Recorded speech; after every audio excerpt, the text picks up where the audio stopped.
Hey, it's Mr. Peace. I'm here at Alamosa Park Elementary School, home of the Hawks, here in Oceanside, California, part of the Vista Unified School District. And we had an after-school program for the AM/PM kids right in their multi-purpose room, this side over here.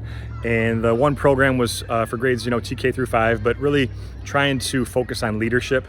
This is a Leader in Me school, so talking about the 7 habits too. I tied in a couple of those just to kind of start getting the wheels turning at a young age about what it means to be a leader, being a positive leader, and also turning our passion into our purpose, right? Like what brings us that life in our heart, that fire in our belly, that we want to use what we love to do to go and already start helping others at a young age. Right? I shared stories of youth that have reached out to me that love to read, right? A 4th grade girl loves to read. That's her passion. She wants to go start tutoring, already helping kindergarten students learn how to read better, right? She's turning that into her purpose at a young age. And we can do this in so many walks of our lives. And to start to realize that we can make a difference one small action at a time, that's huge. That's a huge life lesson to already really start to believe and start to comprehend.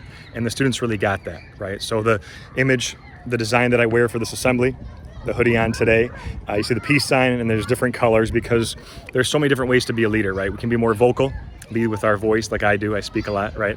But we can also lead with our actions. Some of us have more of that quiet strength, and we just, lead by example. And that's fine too. There's no right way or wrong way to be a leader as long as we're choosing to lead, right? And do the right thing even when no one's watching. Also knowing that we have to do things not just for the trophy or because we're gonna get paid to do it or we're gonna get a big award and certificate on the wall that says that we did something nice. We just do that because it's heavy on our heart and we know that it's, again, the right thing to do. So tying these into some of the habits here at the school, we talked about beginning with the end in mind.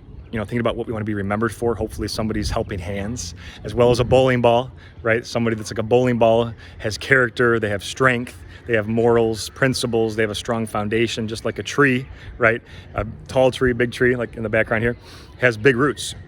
And if we have that strong foundation, if the negative peer pressure comes along or someone asks us to do something that's not right, we're going to stand up and have the courage to say what's right? That's beginning with the end in mind, thinking about things that we can do to make a difference, to really leave our mark, leave that legacy.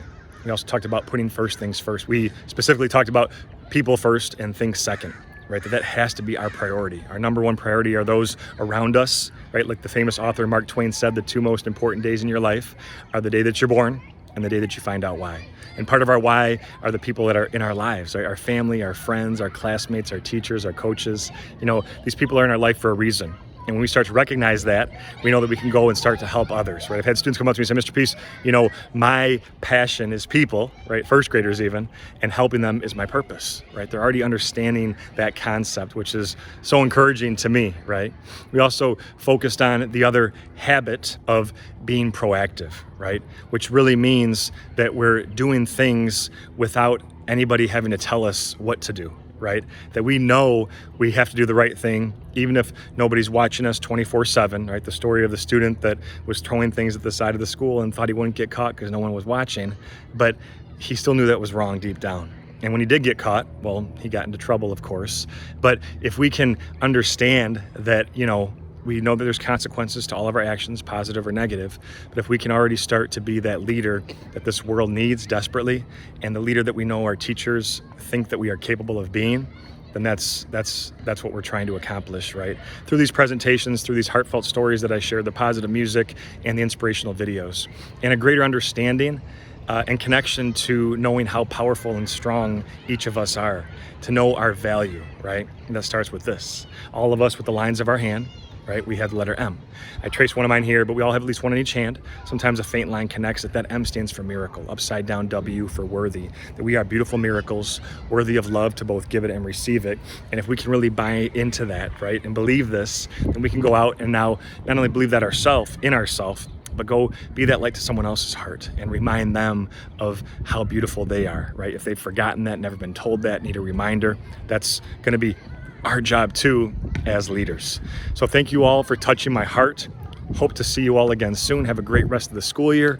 Keep shining your light and your love, soaring your wings, right, as the Hawks. And as always, make sure to hit the subscribe button you'll see pop up on the screen. You can also check out this playlist for some additional motivation. And you can also visit my website by clicking on the peace sign symbol on your phone, tablet, wherever you're watching this video, to track my journey across this country as I continue to heal America's heart, one school at a time. Peace.